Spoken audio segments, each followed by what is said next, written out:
It's time to reflect on Jordan Peele's latest tour de force. Welcome to Watch Mojo, and today we'll be explaining the ending of Us. What are you people? It's us. We'll be taking a look at motifs, themes, and important plot moments that'll make you see the ending of Us in a whole new light. Needless to say, a spoiler alert is now in effect. Before we begin, we publish new content every day, so be sure to subscribe to our channel and ring the bell to get notified about our latest videos. Jordan Peele's follow-up to 2017's Get Out centers on the Wilson family, who takes a trip to their vacation home in Santa Cruz Beach. About 30 years earlier, Adelaide, the family's matriarch, confronted a little girl who looked exactly like her in a hall of mirrors. The ordeal apparently left Adelaide speechless, but she eventually learned to express herself through dance. Over time, Adelaide settled into a normal life with her husband and 2 children, leaving the past behind. As she revisits the root of her childhood trauma, however, Adelaide can't shake the feeling that something wicked is coming. Since we've been here, they've been happening more and more. I feel like it means like she's getting closer. Adelaide's initial instincts were correct, as her home is invaded one night by 4 doppelgangers who mirror the Wilson family. Adelaide's lookalike, who's known as Red, is the only member of her family with the ability to speak, although she sounds as if she nearly had the life choked out of her. Be careful. In her spine-chilling voice, Red explains that both families are tethered together. Whereas the Wilsons have lived a privileged life of luxury though, Red and her family have endured nothing but misery. Living in Adelaide's shadow, Red has struggled to control her own destiny. Tired of being puppets, the tethered plan to cut themselves off from the Wilsons with deadly scissors. The Wilsons manage to get away, but as night turns into day, it becomes clear that they aren't the only ones being haunted by the tethered. Multiplying like rabbits, doppelgangers start popping up everywhere, killing their counterparts. Over time, the tethered start to hold hands, forming a human chain that stretches across the land. This alludes to the film's opening scene, in which a young Adelaide watched a commercial for Hands Across America. Taking place on May 25, 1986, this campaign saw 6.5 million Americans join hands throughout the country, ranging from New York to Long Beach, California. To aid the homeless, numerous participants gave $10 to charity in exchange for a reserved spot and a t-shirt. In the first act of Us, Adelaide's son Jason encounters a homeless man standing alone on the beach. It turns out this man was part of the tethered, and by the film's conclusion, he's linked alongside countless others taking a stand.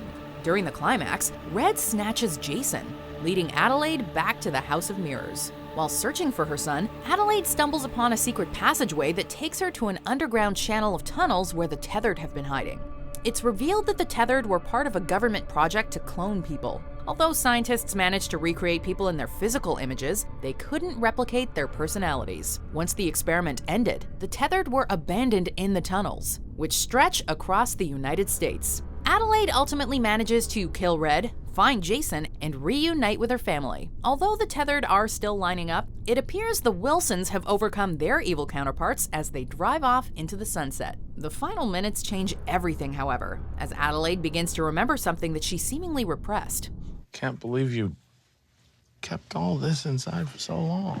When Adelaide first went to the House of Mirrors years ago, her clone knocked her out, chained her up, and took her place on the surface. Adelaide was actually a clone this entire time, and Red was the original Adelaide. It's like the Parent Trap meets the Mole People. This mind-blowing twist puts several plot points into perspective. The reason Adelaide wasn't able to speak as a child wasn't because she was traumatized, but because the tethered lacked the ability to speak. Over time, the imposter picked up on proper English while also gaining confidence by learning to dance. This parallels what happens to the real Adelaide in the underground society. The imposter tries to silence the real Adelaide by strangling her, which explains why she sounds as if her vocal cords were permanently damaged. As the only one in the underground tunnels who can speak, the real Adelaide gave the tethered a voice. Inspired by Hands Across America, she encouraged the tethered to rise up against their counterparts. Organizing a movement, they finally took to the surface, drawing attention to the forsaken members of society. There are several visual motifs that hint at Adelaide and Red's true nature. For starters, there's the color red. Before entering the House of Mirrors, the real Adelaide is seen eating a red candy apple. At the beach, a red frisbee lands on a towel, covering one of its blue polka dots. Then when the tethered emerge, they're all draped in red prison jumpsuits. This color indicates that red was always the real Adelaide, and that she's returned to reclaim the life that was stolen from her. Jeremiah 11:11 also plays a key role, appearing on a homeless person's sign at the carnival where Adelaide got lost. Years later, the tethered begin their attack on the surface around 11:11 p.m. Can I help you? Zora, put your shoes on. This is notably the only time of day with 4 identical numbers, just as the Wilsons encounter 4 identical strangers.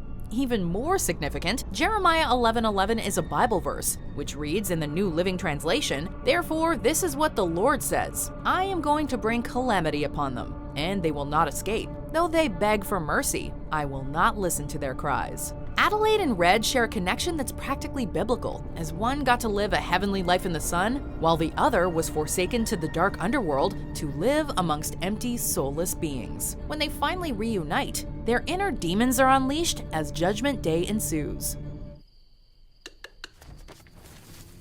Hey! Hey! Hey! Hey! Hey!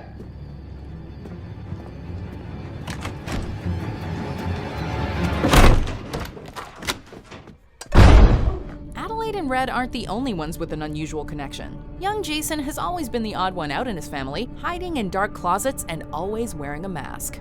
During the climax, Jason's devious doppelganger plans to kill the Wilson family by setting their car ablaze. In an unexpected turn of events, though, the doppelganger begins to mimic Jason's actions. As Jason backs up, his doppelganger walks into a fire and burns to death. When the Wilsons drive off to safety, Jason sends his mother a skeptical look.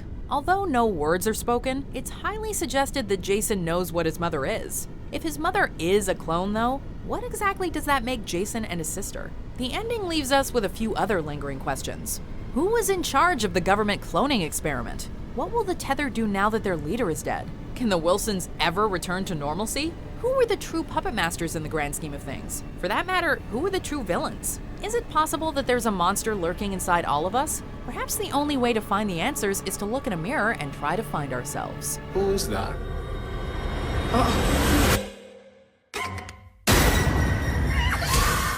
Do you agree with our picks? Check out these other great clips from WatchMojo, and be sure to subscribe and ring the bell to be notified about our latest videos.